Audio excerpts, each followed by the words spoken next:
نحمده ونصلي على رسوله الكريم اما بعد فاعوذ بالله من الشيطان الرجيم بسم الله الرحمن الرحيم قل هو للذين آمنوا هدى وشفاء صدق الله العلي العظيم۔ سامعین اکرام، آج کے درس میں قرآن عظیم کی عظمت اور اس کے فضائل کا بیان ہے۔ اللہ تبارک و تعالیٰ نے قرآن عظیم کے اس حصے میں جو خطبہ مسنونہ کے بعد تلاوت کیا، فرمایا کہ اے محبوب علیہ الصلاۃ والسلام، آپ کہہ دیجئے کہ یہ قرآن تو ایمان والوں کے لیے ہدایت اور شفا ہے۔ یعنی قرآن عظیم کے اندر ایسے اصول اور ضوابط اور وہ تعلیمات مذکور ہیں کہ جو نسل انسانی کے لیے ہدایت ہیں، نسل انسانی کو وہ راستہ آشکارا کرتی ہیں کہ جو اللہ جل شانہ و عم نوالہ تک انسان پہنچتا ہے اس راستے سے، اور شفا ہے۔ یعنی اللہ تبارک و تعالیٰ نے قرآن عظیم کی آیات کے اندر ظاہری اور باطنی امراض سے شفا رکھی ہے۔ ظاہری طور کے اوپر بھی مولا رب العزت قرآن عظیم کی تلاوت سے فیض پہنچاتا ہے، اور باطنی طور کے اوپر اس کی روح پر بھی اس کے فیوز و برکات مرتب ہوتے ہیں۔ جناب احمد مجتبیٰ محمد مصطفیٰ صلی اللہ علیہ وسلم فرماتے ہیں کہ وہ گھر کہ جس میں قرآن عظیم پڑھا جاتا ہے، آسمان والوں کو ایسا دکھائی دیتا ہے جیسا کہ زمین والوں کو ستارے دکھائی دیتے ہیں۔ ہم زمین سے جب آسمان کی طرف کو نظر کرتے ہیں تو جگمگاتے ہوئے ہم کو ستارے نظر آتے ہیں۔ اللہ رب العزت نے ستاروں کا ذکر قرآن عظیم میں فرمایا کہ ہم نے آسمان کو ستاروں سے آراستہ کیا ہے۔ کرۂ ارض کو مولا رب العزت نے قرآن عظیم سے سجا دیا ہے کہ آسمان والے جب کرۂ ارض کو دیکھتے ہیں تو کرۂ ارض پر وہ مکانات کہ جہاں پر قرآن عظیم پڑھا جاتا ہے، سمجھا جاتا ہے، قرآن عظیم کی آیات کے اوپر غور کیا جاتا ہے، ان کی تعلیمات کا تذکرہ ہوتا ہے، اللہ تبارک و تعالیٰ نے کرۂ ارض کو آسمان والوں کے لیے ستارے بنا دیا ہے۔ حضور علیہ الصلاۃ والسلام فرماتے ہیں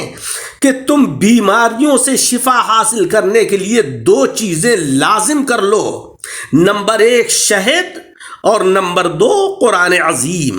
جسمانی بیماریوں کے لیے شہد کو اللہ نے شفا دینے والا بنایا ہے،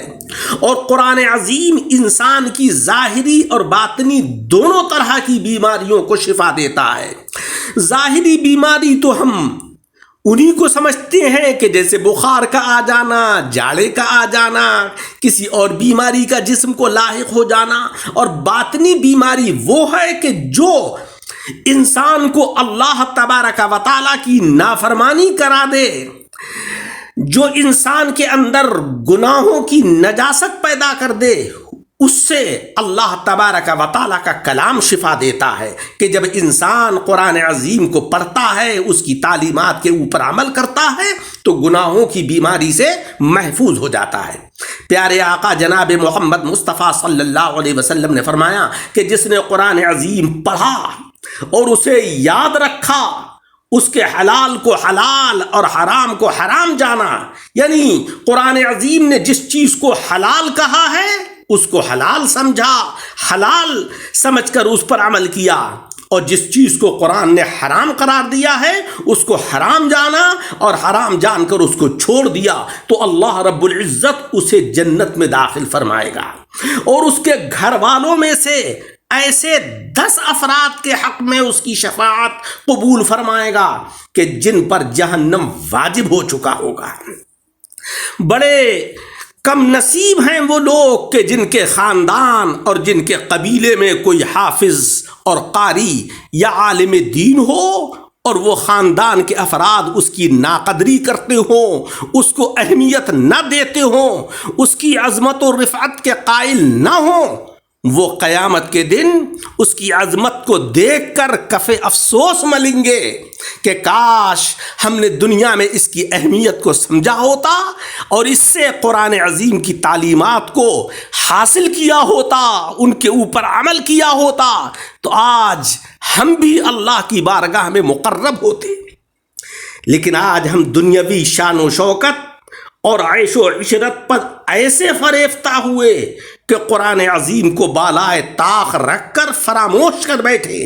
جبکہ قرآن ہم سے کہہ رہا ہے کہ کیا تم لوگ آخرت کی زندگی کے مقابلے میں دنیا کی زندگی پر راضی ہو گئے؟ دنیا کا مال و متاع اور شان و شوکت تو آخرت کے مقابلے میں کچھ بھی نہیں ہے، لیکن تم نے اس چیز کو بڑا اہم سمجھ لیا ہے۔ آقا علیہ السلام فرماتے ہیں کہ جب انسان مر جاتا ہے تو اس کے عمل کا سلسلہ بند ہو جاتا ہے سوائے 3 چیزوں کے۔ نمبر 1 صدقہ جاریہ، یعنی ایسا نیک کام کہ جو اس کے مرنے کے بعد بھی جاری ہے، مدرسے کی تعمیر، مسجد کی تعمیر، یا کوئی پانی کا چشمہ یا کنواں کھدوا دینا کہ جس سے لوگ فیض یاب ہوں، یہ صدقہ جاریہ کہلاتا ہے۔ نمبر 2 ایسا علم ہے کہ جس سے لوگ فائدہ اٹھائیں، مدارس میں قرآن عظیم کے نسخے تسخیم کرنا، دینی کتابوں کا جو ہے طلباء کو دے دینا تاکہ وہ اس سے پڑھیں اور اس سے اکتساب فیض کریں، تو یہ بھی صدقہ جاریہ ہے۔ نمبر 3 نیک اور صالح اولاد ہے کہ جو اس کے لیے دعائے مغفرت کرے۔ قیامت کے روز صاحب قرآن سے کہا جائے گا کہ قرآن عظیم کو پڑھ اور درجات چڑھتا جا، اور اسی طرح ٹھہر ٹھہر کر پڑھ جس طرح تو دنیا میں ٹھہر ٹھہر کر پڑھتا تھا۔ تیرا درجہ، تیری منزل وہاں ہے کہ جہاں تیری آخری آیت ختم ہوگی۔ وَإِنَّهُ لَتَذْكِرَةٌ لِّلْمُتَّقِينَ،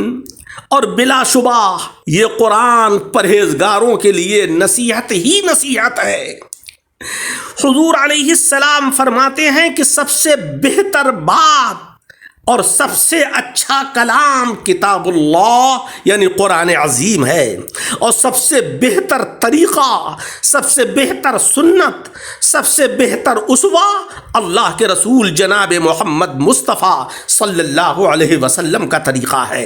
کیونکہ اس سے یہ معلوم ہوتا ہے کہ آقا علیہ السلام کی زندگی کے معمولات کیا رہے ہیں، آپ کس طرح چلتے تھے، کس طرح آرام فرماتے تھے، کس طریقے سے کھاتے تھے، کس طریقے سے پیتے تھے، کس طریقے سے آپ اپنے عبادت کے معاملات کو جو ہے وہ انجام دیتے تھے، اور کس طریقے سے لوگوں سے ملاقاتیں کرتے تھے۔ یہ وہ اسوہ ہے کہ جو دنیا کہیں اور کسی اور کے پاس پیش کرنے سے قاصر ہے۔ یہ اللہ تبارک و تعالیٰ نے پیارے آقا علیہ السلام کی ذات گرامی کے اندر اسوہ رکھا ہے۔ آپ کی سیرت معیاری سیرت ہے، ایسی کوئی ذات نہیں کہ جس کی زندگی، ظاہری زندگی کا ہر لمحہ تحریری شکل میں ہمارے سامنے موجود ہو، وہ صرف ذات جناب محمد مصطفیٰ صلی اللہ علیہ وسلم کی ہے۔ اللہ تبارک و تعالی ہم سب کو عمل کرنے کی توفیق عطا فرمائے، آمین بجاہ